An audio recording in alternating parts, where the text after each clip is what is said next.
Okay, folks, I think we are done with the October Dare. I used a number of Emerald Creek products.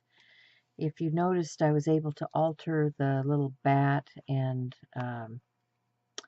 jack-o'-lantern and Spidey. These are all Emerald Creek products.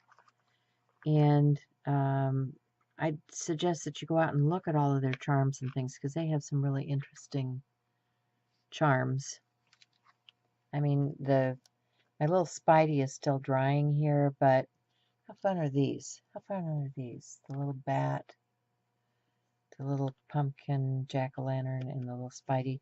I did put some eyeballs on him just to make him a little more menacing.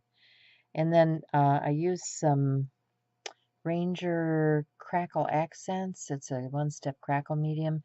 I wanted this to look like an old mirror. This is actually a photograph of my great-grandmother.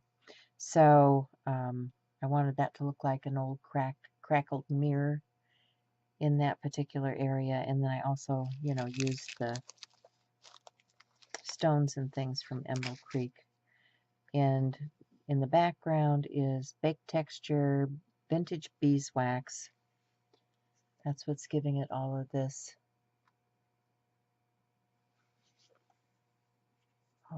look.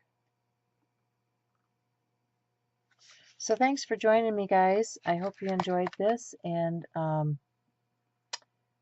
plan on seeing you again next month. So I hope you have a happy Halloween and enjoy the fun with your friends and family. So talk to you again soon. Bye for now.